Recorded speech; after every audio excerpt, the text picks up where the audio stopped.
नमस्कार दोस्तों। Spectrum IAS में आप सभी का स्वागत है।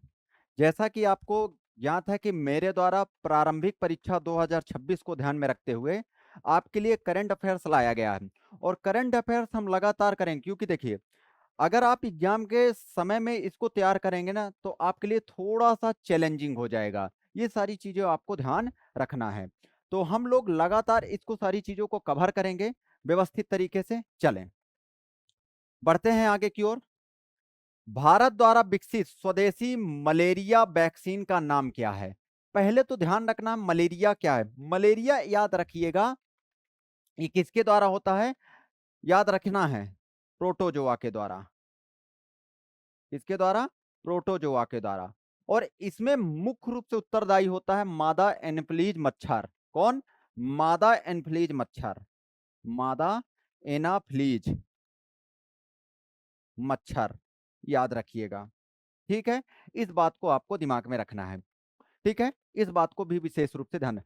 अब जो ये मलेरिया याद रखना है, जब मादा एनोफिलीज मच्छर के काटने से क्या होता है कि ये मलेरिया की संभावना बढ़ती है।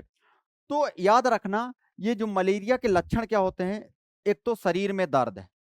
क्या होता है? शरीर में दर्द, जोड़ों में दर्द, जोड़ों में दर्द, दर्द, खांसी, बुखार, खांसी, बुखार। ये सारी चीज आपको यहाँ पे देखने को मिलेगी, इसमें सारी चीजें यहाँ पे देखने को मिलेगी। ये इस बात को ध्यान रखिएगा। ठीक है, मलेरिया की याद रखिएगा, परजीवी को किसने खोजा था? ध्यान रखिएगा, इसके परजीवी का नाम याद रखिएगा, प्लाज्मोडियम। प्लाज्मोडियम, ये इसके परजीवी का नाम है, परजीवी। ध्यान रखिएगा, कौन सा है? प्लाज्मोडियम। ये भी पॉइंट आपको दिमाग में रखना है। दूसरी चीज, इसके परजीवी की खोज किसने की थी? खोज किसने की थी? Ronald Ross. रोनाल्ड रॉस ने। किसने की थी? रोनाल्ड रॉस ने। ये सारे के सारे पॉइंट को आपको दिमाग में रखना है। ठीक है, और याद रखना, मलेरिया दिवस कब मनाया जाता है? मलेरिया दिवस, मलेरिया दिवस 25 अप्रैल को। ठीक है, 25 अप्रैल को मलेरिया दिवस मनाया जाता है। ये सारे के सारे बिंदु को आपको दिमाग में रखना होगा। ये सारे के सारे बिंदु को आपको दिमाग में रखना होगा। तो इसके लिए स्वदेशी वैक्सीन बनाई गई है, उसका नाम है एडफाल्सी वैक्स। कौन सा? एडफाल्सी वैक्स, इसको याद रखिएगा। ठीक है, और डब्ल्यूएचओ ने, याद रखिएगा, भारत को मलेरिया मुक्त 2014 में किया था। ठीक है, डब्ल्यूएचओ ने, डब्ल्यूएचओ द्वारा मलेरिया मुक्त कब किया गया था? 2014। ये भी पॉइंट आप। और दूसरी चीज, चेचक मुक्त भारत को कब किया गया था? ये प्रश्न आ चुका है। चेचक मुक्त, याद रखिएगा, 1980। और अभी हाल ही में भारत को टेक्रोमा मुक्त भी घोषित, टेक्रोमा आंखों से संबंधित बीमारी है, ध्यान रखिएगा। हाल ही में भारत को, ध्यान रखना है सारे पॉइंट, ये सारे बिंदुओं को आपको दिमाग में रखना है। हाल ही में भारत को टेक्रोमा मुक्त भी घोषित किया गया है। टेक्रोमा मुक्त घोषित किया गया है। ठीक है, ये सारे के सारे बिंदुओं को आपको दिमाग में रखना है। ठीक है, ये सारे के सारे बिंदुओं को आपको दिमाग में रखना है। चलें आगे। यहां पे देख लीजिए, मलेरिया एक संक्रामक रोग है, जस्ट अभी मैंने बताया कि, और मादा एनाफ्लीज मच्छर के काटने से फैलता है। और इसका परजीवी का नाम याद रखिएगा, प्लाज्मोडियम। जस्ट अभी लिख के ही बताया मैंने सारी चीजें। ठीक है, और ये कई प्रकार के होते हैं, ध्यान रखिएगा, ये उतना इंपॉर्टेंट। इसके साथ तेज बुखार, पसीना आना, सिर दर्द, मांसपेशियों में दर्द, मतलब जोड़ों में भी दर्द होता है, ध्यान रखिएगा, उल्टी और थकान, ये सारी चीज होती है। ठीक है, अगर निवारण की बात आ जाए तो साफ सफाई जरूरी रहता है। इसके लिए मच्छर भगाने वाले स्प्रे का उपयोग करें, मच्छरदानी, ये सारी चीज आप देख लीजिएगा। बाकी मैंने सारी चीज यहाँ पे बता दी। देखो यहाँ पे, भारत में राष्ट्रीय ध्वज दिवस कब मनाया जाता है? ठीक है, तो ध्यान रखना है कि यहां पे राष्ट्रीय ध्वज, याद रखिएगा, इसका डिजाइन किसने किया था? पिंगली बकैया नायडू। पिंगली बकैया नायडू।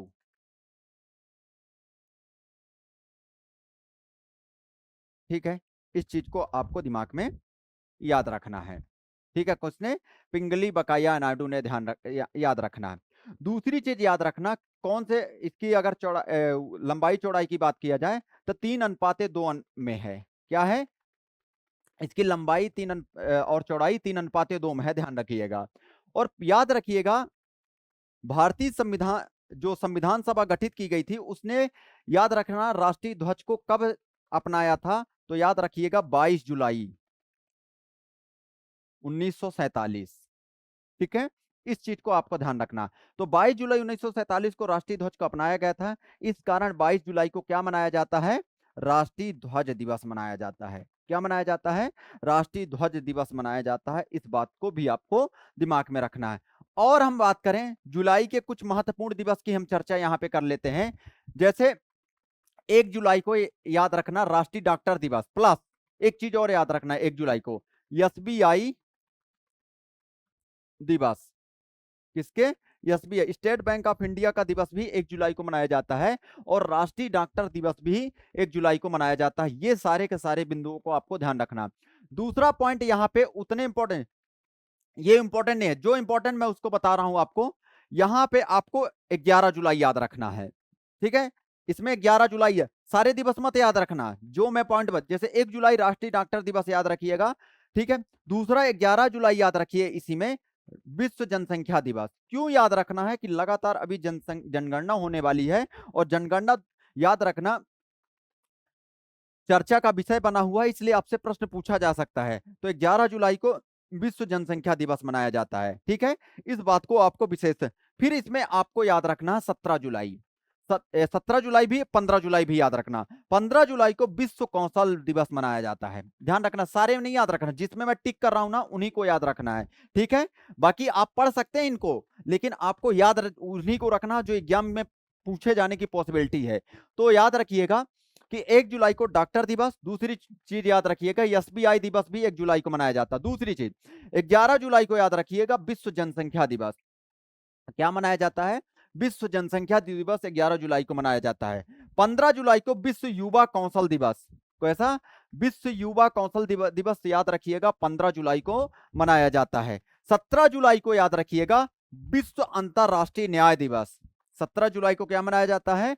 विश्व अंतरराष्ट्रीय न्याय दिवस। याद रखना 17 जुलाई को न्याय होगा, वो भी अंतरराष्ट्रीय लेवल का न्याय होगा। ठीक है, 15, 1 और 5 मिलके कौशल का विकास होगा, ऐसे याद रखो, युवाओं के, विश्व में युवा कौशल का विकास होगा।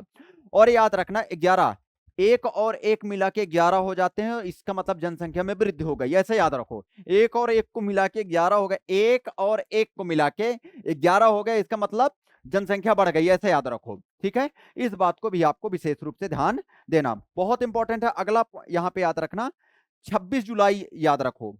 26 जुलाई याद रखना कारगिल दिवस मनाया जाता है, ये इंपॉर्टेंट है। 26 जुलाई को क्या मनाया जाता है? कारगिल दिवस मनाया जाता है। ये सारे के सारे पॉइंट आपको एटलीस्ट दिमाग में रखना होगा। तो कारगिल दिवस कब मनाया जाता है? 26 जुलाई को मनाया जाता है। कब? 26 जुलाई को मनाया जाता है। ये पॉइंट आपको एटलीस्ट दिमाग में रखना है। ठीक है, इसके बाद हम बात करें, 28 जुलाई को विश्व हेपेटाइटिस दिवस मनाया जाता है। कौन सा? 28 जुलाई को। 28 जुलाई को कौन सा? विश्व हेपेटाइटिस दिवस मनाया जाता है। बेहतरीन तरीके से याद रखिएगा।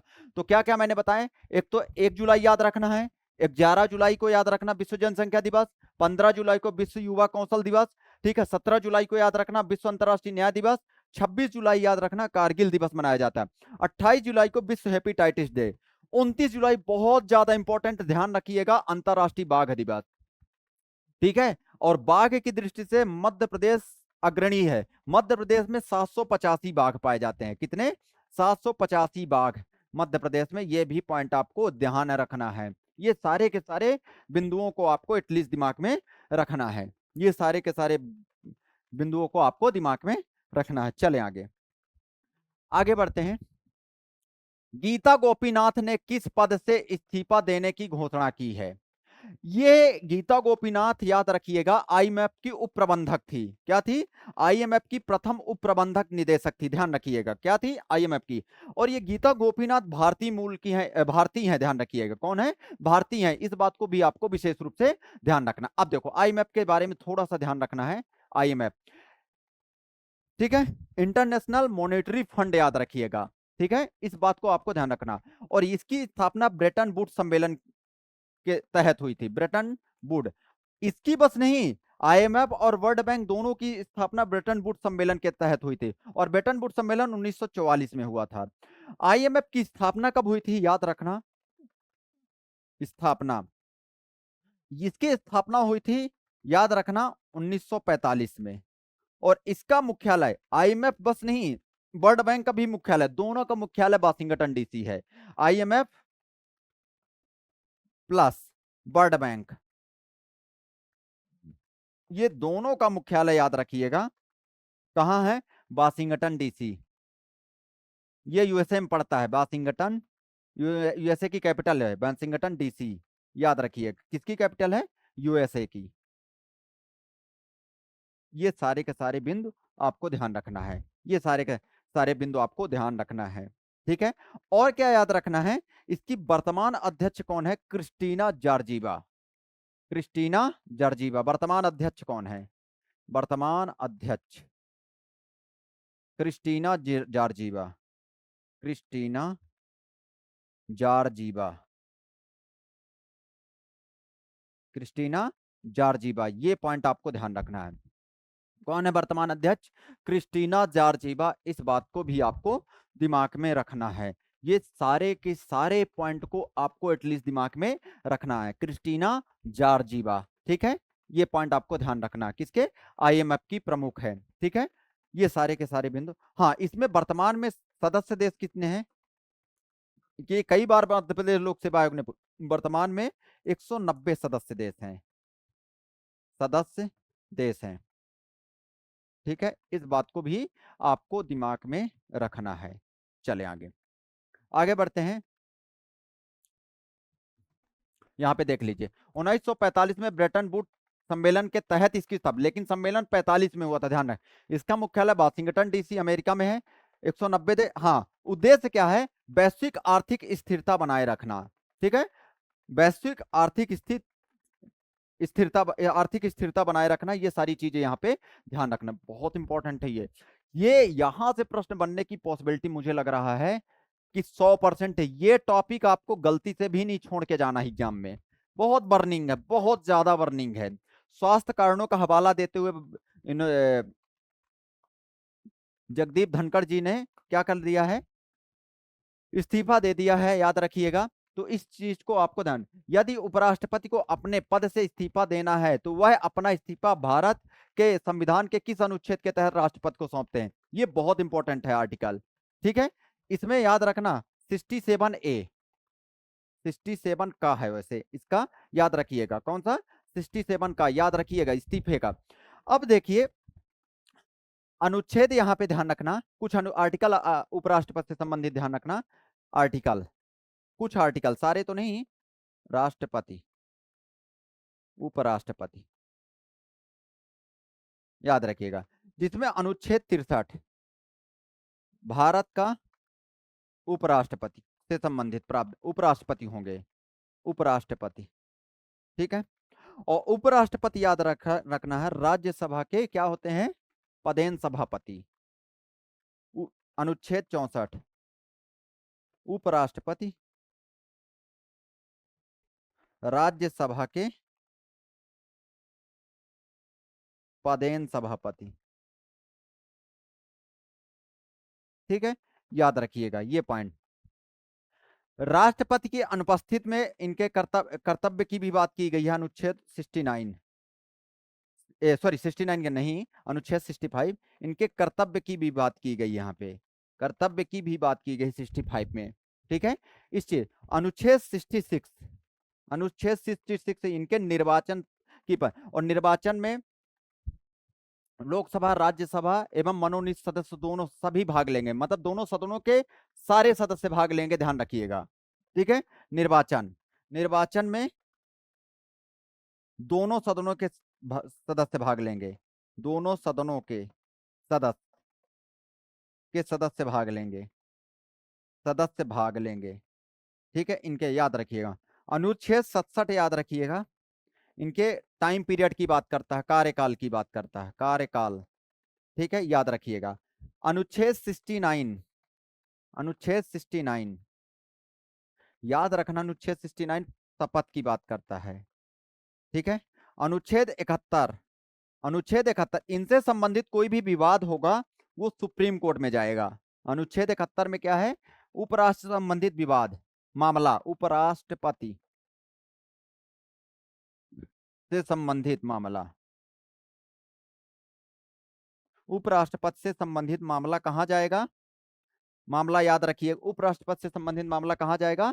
सुप्रीम कोर्ट जाएगा, याद रखिएगा, कहां जाएगा? Supreme court. अनुच्छेद 71। ठीक है, उपराष्ट्रपति नहीं, राष्ट्रपति से संबंधित मामला भी कहां जाएगा? सुप्रीम कोर्ट जाएगा। इस बात को विशेष रूप से आपको ध्यान रखना है। चलें आगे। ठीक है, पहले उपराष्ट्रपति डॉक्टर सर्वपल्ली राधाकृष्णन जी थे। ठीक है, याद रखिएगा।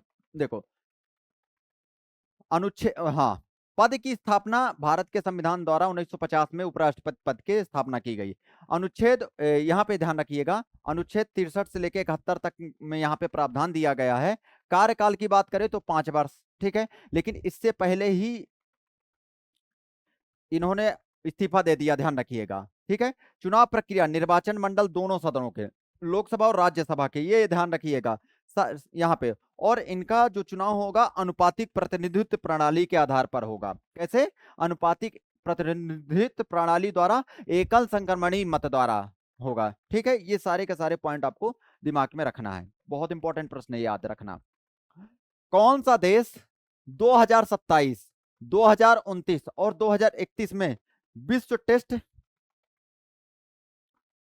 टेस्ट चैंपियनशिप फाइनल की मेजबानी करेगा?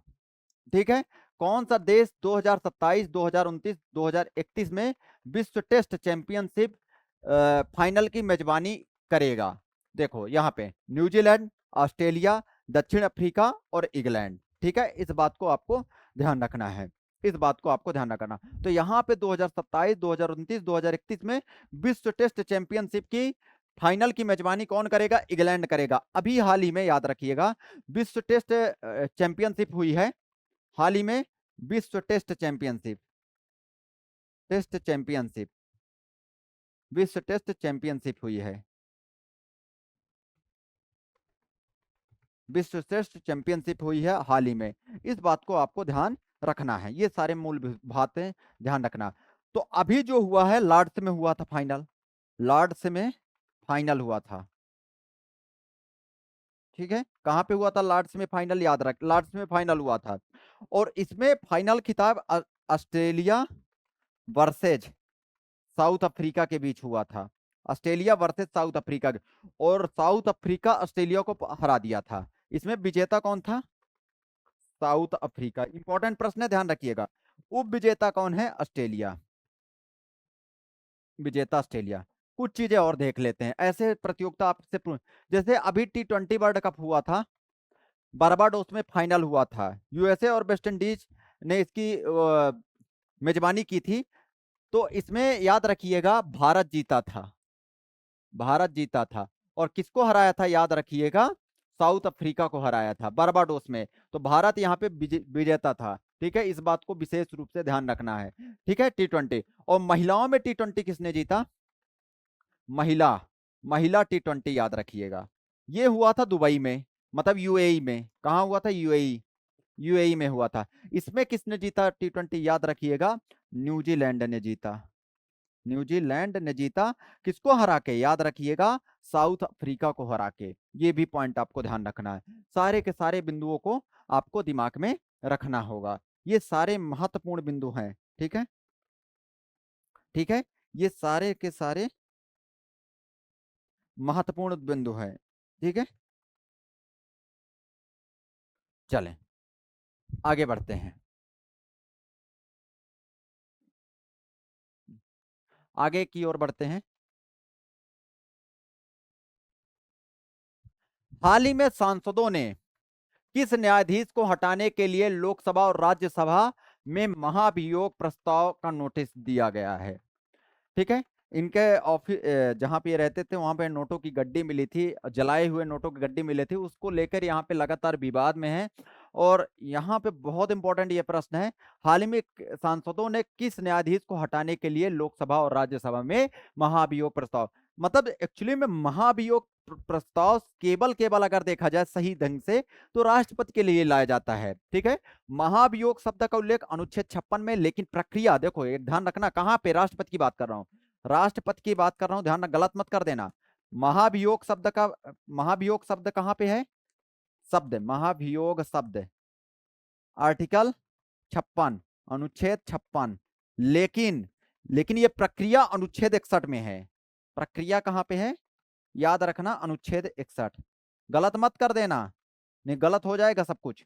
ठीक है, ध्यान रखिएगा, अनुच्छेद 61 में है। ठीक है, इस बात को भी विशेष रूप से आपको ध्यान रखना है। तो जसवंत वर्मा जी, याद रखना, जयस वर्मा जी साहब को क्या है, उस पर महाभियोग, और महाभियोग प्रक्रिया के लिए क्या है, ध्यान रखिएगा, इसमें कोई भी सदन लगा सकता है। क्या, कोई भी सदन, ध्यान रखिएगा, कोई भी सदन लगा सकता है, कोई भी सदन लगा सकता है, इस बात को आपको ध्यान रखना है। कैसा, कोई भी सदन लगा सकता है, इस बात को आपको दिमाग में रखना है। दूसरी चीज ये दिमाग में रखना है यहां पे कि लोकसभा में कितने लोगों को प्रस्ताव में भागीदारी होना पड़ेगा, 100, और जबकि राज्यसभा में 50। ये बात को आपको ध्यान रखना है, लेकिन ये प्रस्ताव दोनों सदन से ही पारित होना चाहिए, तभी महाभियोग जैसी प्रक्रिया को लाया जा सकता है। ठीक है, इस चीज को ध्यान रखना है। ठीक है, तो याद रखिए किसके, जसवंत वर्मा के खिलाफ, ध्यान रखना, अभी लोकसभा में लाया गया है, याद रखिएगा, अभी आज की ही न्यूज थी, लोकसभा में लाया जा चुका है। आगे बढ़ते हैं। चंदेरी हैंडलूम को नई ऊंचाइयां, देश और दुनिया सुंदर साड़ियों के लिए विख्यात। अशोकनगर जिले का चंदेरी हैंडलूम मध्य प्रदेश की एक जिला एक उत्पाद योजना में चयनित है। देखो यहाँ पे देखो, जीआई टैग भी प्राप्त है। देखो, ये मध्य प्रदेश का पहला जीआई टैग प्राप्त है। और याद रखना, इसे जीआई टैग कब दिया गया था, ये प्रश्न पूछा जाता है, 2005। देखो कई जगह 2004-5 भी दिया है, तो आपको जब ये पूछा गया है एग्जाम में मध्य प्रदेश लोक सेवा आयोग के द्वारा, तो आपको क्या याद रखना है, 2005-6। क्या याद रखना है, 2005-6। जीआई टैग कब दिया गया था, 2005-6। ठीक है, इस बात को आपको ध्यान रखना है। ठीक है, इसे कब जीआई टैग दिया गया था, 2005-6 में दिया गया था, ध्यान रखना। वन डिस्ट्रिक्ट वन प्रोडक्ट में। ठीक है, तो चंदेरी साड़ियों के बारे में हम आपको जानकारी देते हैं। ये जो चंदेरी साड़ी है, ध्यान रखिएगा, ये मध्य प्रदेश का पहला जीआई टैग है। ठीक है, और कई बुकों में 2004-5 भी लिखा है, लेकिन वो जो कि आयोग ने पूछा है तो 2005-6 इसका होगा, ध्यान रखिएगा। तो इसे कब शामिल किया गया, 2005-6 में शामिल किया गया, ये पॉइंट आपको दिमाग में रखना है। दूसरी चीज याद, ये है कहाँ की चंदेरी साड़ी, याद रखना, अशोकनगर की। कहाँ की, अशोकनगर। कहाँ की है, अशोकनगर की है। ये भी बात आपको विशेष रूप से ध्यान देना है। और हम बात करें यहाँ पे कुछ जीआई टैग की बात करते हैं, जैसे बटिक प्रिंट। क्या, बटिक प्रिंट, याद रखिएगा, बटिक प्रिंट याद रखना है। ये बटिक प्रिंट कहाँ का, उज्जैन का। कहाँ का, उज्जैन का, ध्यान रखिएगा, बटिक प्रिंट कहाँ का है, उज्जैन का। दूसरी चीज यहां पे आपको ध्यान रखना है, बाघ प्रिंट। कौन सा, यहां पे ध्यान रखना, बाघ प्रिंट। बाघ प्रिंट, बाघ प्रिंट याद रखिएगा, धार का। बाघ प्रिंट कहाँ का है, धार का। ये भी पॉइंट आपको दिमाग में रखना है। और बात करें यहाँ पे याद, और अभी जो हाल फिलहाल में बने थे, जैसे कि यहाँ पे आपको ध्यान रखना, सुंदरजा आम। सुंदरजा आम, ये याद रखिएगा, कहाँ का है, रीवा का, जीआई टैग। और हम बात करें 12 सिवनी साड़ी, 12 सिवनी साड़ी, ये कहाँ का है, याद रखिएगा, 12 सिवनी साड़ी कहाँ का है, ये पॉइंट आपको दिमाग में रखना है। 12 सिवनी साड़ी कहाँ का है, बालाघाट का, बालाघाट। चिन्नौर चावल, कौन सा? चिन्नौर चावल, चिन्नौर, चिन्नौर चावल, चिन्नौर चावल याद रखिएगा। चिन्नौर चावल कहाँ का है? ये भी बालाघाट का है, बालाघाट का है। ठीक है। देवसारी पान, देवसारी पान, देवसारी पान, ये एमपी और यूपी का है, एमपी प्लस यूपी। ठीक है, ध्यान रखिएगा GI tag.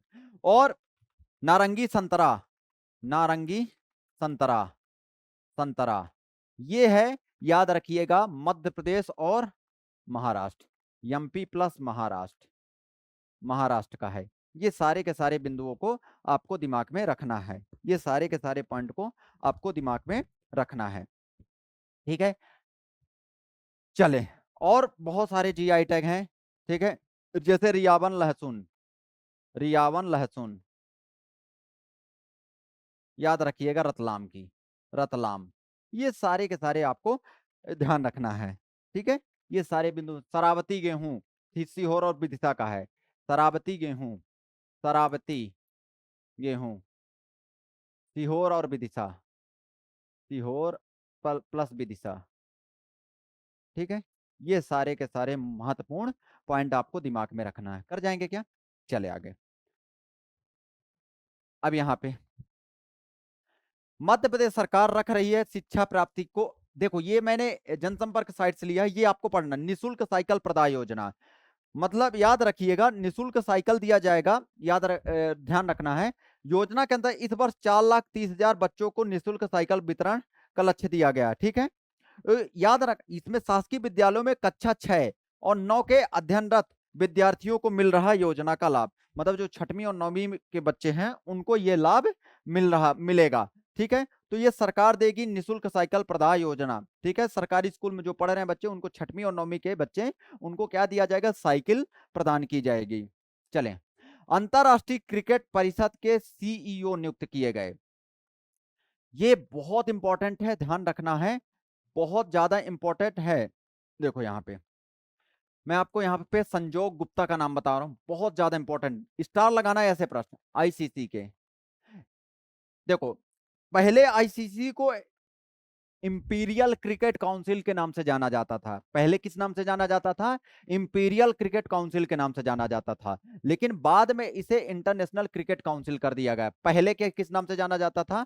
Imperial cricket council, imperial cricket council, लेकिन बाद में क्या कर दिया गया? ध्यान रखिएगा, बाद में इंटरनेशनल क्रिकेट काउंसिल, याद रखिएगा। और याद रखना, इसकी स्थापना कब हुई थी? यहां अच्छे से ध्यान रखना, स्थापना, स्थापना कब हुई थी? ध्यान रखिएगा, स्थापना 1909 में हुई थी। ठीक है, कब हुई थी? यहां पे ध्यान रखना, 1909 में, 1909 में हुई थी, ये भी आपको ध्यान रखना है। ठीक है, आगे पॉइंट और देखें यहाँ पे, आगे इसका हेडक्वार्टर, प्रारंभ में हेडक्वार्टर लॉर्ड्स में था, लॉर्ड्स में, प्रारंभ में, यहां पे मैं लिख देता हूं प्रारंभ में, लेकिन अब वर्तमान में कहां है? वर्तमान में दुबई में है, वर्तमान में कहां है? दुबई में, वर्तमान में दुबई में है। ठीक है, और दुबई कहां आता है? यूएई, इस बात को भी आपको ध्यान रखना है, वर्तमान में दुबई में है, यूएई में, और याद रखना है सारे के सारे। और इसके वर्तमान अध्यक्ष कौन है? वर्तमान अध्यक्ष, अध्यक्ष कौन है? जयशाह, जयशाह, ये भी पॉइंट आपको ध्यान रखना। और ये 5वें भारतीय हैं जो इसके अध्यक्ष चुने गए, बहुत ज्यादा इंपॉर्टेंट है ये सारे के सारे पॉइंट। ऐसी तरह बीसीसीआई देख लेते हैं, बीसीसीआई की स्थापना कब हुई थी? याद रखना, भारत क्रिकेट कंट्रोल बोर्ड, याद रखिएगा, इसकी स्थापना हुई थी 1928। ठीक है, याद रखिएगा, इसका हेडक्वार्टर याद रखना मुंबई में वानखेड़े स्टेडियम में है, मुंबई वानखेड़े स्टेडियम, वानखेड़े स्टेडियम। ठीक है, इस बात को भी आपको ध्यान रखना है, कहां पे हुई है? वानखेड़े स्टेडियम में हुई है। ये सारे के सारे महत्वपूर्ण पॉइंट को आपको ध्यान रखना है। और इसके अध्यक्ष कौन है वर्तमान में? अध्यक्ष रोजर बिन्नी, रोजर बिन्नी। और इसके सचिव कौन है? देवजीत सौकिया भी बने हैं, क्योंकि जैसा थे पहले। सचिव कौन है? देवजीत सौकिया, सचिव कौन है? देवजीत सौकिया, सौकिया। ठीक है, ये सारे के सारे पॉइंट को आपको दिमाग में रखना है, ये सारे के सारे बिंदुओं को आपको दिमाग में रखना है। चले आगे, इसरो और नासा, ठीक है, याद रखिएगा, यहाँ पे इसरो याद रखिएगा और नासा, नासा की याद रखना कहाँ की एजेंसी है, अंतरिक्ष एजेंसी, यूएसए की अंतरिक्ष एजेंसी है, यूएसए की अंतरिक्ष एजेंसी है, ठीक है। इसकी स्थापना 1958 में हुई थी, ठीक है, ये भी पॉइंट आपको ध्यान रखना। जबकि इसरो की स्थापना याद रखना 1969 में हुई थी, और इसका हेडक्वार्टर कहाँ, बंगलुरु, बंगलुरु, कहाँ है, बंगलुरु, याद रखिएगा, बंगलुरु, ये भी पॉइंट आपको ध्यान रखना है, ये सारे के सारे पॉइंट आपको दिमाग में रखना है, ठीक है। तो यह आधुनिक उपग्रह निसार 30 जुलाई को लॉन्च करेंगे, मतलब ये निसार नासा और इसरो मिलके लॉन्च करने जा रहे हैं, याद रखिएगा, ठीक है। कौन, इसरो और नासा, बहुत इंपॉर्टेंट है ये निसार, ठीक है। ये वैसे घोषणा तो 2011 में ही हो जाती है, लेकिन अभी तक लॉन्च नहीं हुआ, ध्यान रखिएगा। इसरो और नासा 30 जुलाई को सिंथेटिक अपार्चर रडार उपग्रह लॉन्च करेंगे। ये कैसा उपग्रह है, सिंथेटिक अपार्चर रडार है, याद रखिएगा। आंध्र प्रदेश के सतीश धवन अंतरिक्ष केंद्र से लॉन्च होगा, ठीक है। और यह पहला उपग्रह होगा जो हर 12 दिन में पूरी पृथ्वी को स्कैन करेगा, बहुत इंपॉर्टेंट है, बहुत ज्यादा, मतलब 12 दिन में पूरी पृथ्वी को स्कैन करेगा, और सिंथेटिक अपार्चर रडार उपग्रह लॉन्च करेंगे, ध्यान रखिएगा, इसरो और नासा के द्वारा ये लॉन्च किया जाएगा। इस बात को आपको विशेष रूप से ध्यान देना है, ये सारे के सारे महत्वपूर्ण पॉइंट को आपको ध्यान देना है, ठीक है। एप्पल कंपनी के सीईओ, ठीक है, यहां पे आपको ध्यान रखना है, अभी कौन नियुक्त किए गए हैं, अमेरिकी टेक कंपनी एप्पल ने भारतीय मूल के सबी सबीह खान, याद रखिएगा, कौन, सबीह खान, इंपॉर्टेंट है, याद रखिएगा, सबीह खान, याद रखिएगा। इसके क्या बने हैं, एप्पल के क्या बने हैं, याद रखिएगा, क्या बने हैं, इसके संस्थापक कौन है, स्टीव जा, स्टीव जा, याद रखिएगा। और इसकी एप्पल कंपनी की स्थापना कब की गई थी, याद रखिएगा, 1975 में, कब, 1975 में। और इसका हेडक्वार्टर की बात किया जाए, हेडक्वार्टर कहाँ, कैलिफोर्निया, कैलिफोर्निया,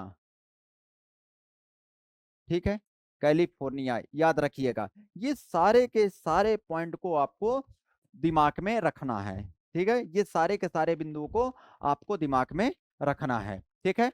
हम लोग आगे की ओर बढ़ते हैं, आगे की ओर बढ़ते हैं। मध्य प्रदेश उच्च न्यायालय के मुख्य न्यायाधीश बने, मध्य प्रदेश उच्च न्यायालय के मुख्य न्यायाधीश कौन बने, संजीव सचदेवा, बहुत इंपॉर्टेंट प्रश्न है, ये आपसे प्रश्न पूछा जा सकता है। और संजीव सचदेवा, याद रखना, 29वें क्रम के हैं, ठीक है। और याद रखना, इन जजों की जो नियुक्ति होती है वो कोलेजियम पद्धति के आधार पर होती है, कैसे, कॉलेजियम पद्धति, कॉलेजियम पद्धति के आधार पर होती है। इन जजों की नियुक्ति कैसे होती है, कॉलेजियम पद्धति के आधार पर होती है, ये पॉइंट आपको विशेष रूप से ध्यान देना है। दूसरी चीज याद रखना है यहाँ पे, दूसरी, कॉलेजियम पद्धति में एक मुख्य होते हैं और 4 अन्य होते हैं, ध्यान रखिएगा, ठीक है। ये सारे के सारे पॉइंट, और ये कॉलेजियम पद्धति के आधार पर नियुक्त कौन करते हैं, राष्ट्रपति, नियुक्त कौन करते हैं, राष्ट्रपति, राष्ट्रपति, नियुक्त कौन करते हैं, राष्ट्रपति, ये पॉइंट आपको विशेष रूप से ध्यान देना है, ये पॉइंट आपको विशेष रूप से ध्यान देना है, ठीक है। चले, तो अभी कौन नियुक्त किए गए हैं, मुख्य न्यायाधीश, ध्यान रखिएगा, संजीव सचदेवा सर, ठीक है। और ध्यान रखना है, वर्तमान में यहाँ पे कितने जज हैं, एक मुख्य न्यायाधीश हैं और 33 अन्य जज हैं, लेकिन यहाँ पे सीट कितनी है वर्तमान में, 53 सीट है, कितनी सीट है मध्य प्रदेश में, 53 सीट है, ये भी पॉइंट आपको याद रखना। और भारत के मुख्य न्यायाधीश B R Gavai, B R Gavai साहब बने हैं, भारत के मुख्य न्यायाधीश, भारत के सीजेआई, ये याद रखना, ये भारत के सीजेआई हैं, सीजेआई, ठीक है। और 52वें क्रम के हैं, ये भी पॉइंट आपको ध्यान रखना है। और अगर हम बात कर लेते हैं, कुछ और चीज बात कर लेते हैं, यहाँ पे हम कुछ और बात करेंगे, जैसे अनुराग जैन, अनुराग जैन मुख्य सचिव है मध्य प्रदेश के, अनुराग जैन मुख्य सचिव, मुख्य सचिव, ठीक है, ठीक है, याद रखना। कैलाश मकवाना सर डीजीपी हैं, कैलाश मकवाना कौन है? कैलाश मकवाना, कैलाश मकवाना, याद रखना, मकवाना डीजीपी हैं। क्या है? डीजीपी हैं। इस बात को भी आपको ध्यान रखना है। तो कैलाश मकवाना साहब सर क्या है? डीजीपी हैं। याद रखना इस पॉइंट को, ठीक है।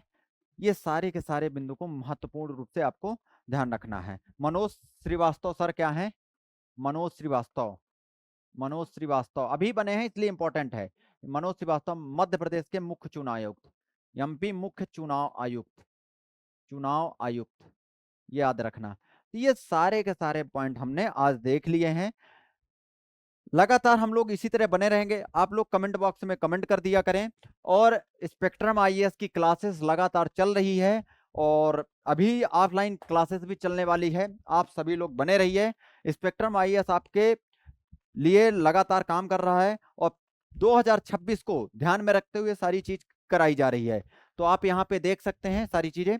यहाँ पे आप देख सकते हैं 2025-26 नवीन बैच प्रारंभ होने वाले हो गए हैं और 1 अगस्त से प्रॉपर वे में सारी की सारी क्लास चलने वाली है, ठीक है। यहाँ पे आपको क्या मिलेगा? अनुभवी फैकल्टी मिलेगी, ठीक है। यहाँ पे ये सारी चीजें आपको देखने को मिल रहा है। Daily classes plus doubt session भी मिलेगा यहाँ पे, ठीक है। माइंड मैप्स, चार्ट्स और करंट अफेयर्स लगातार ये मिल ही रहा है ये सारी चीजें। तो आप यहाँ पे देख सकते हैं और ये दिया गया नंबर है यहाँ पे 6263431267 इस दिए गए नंबर पे आप संपर्क कर सकते हैं, ठीक है। तो मिलते हैं नेक्स्ट क्लास में। लगातार हमारी करंट अफेयर्स की रहेगी। Thank you so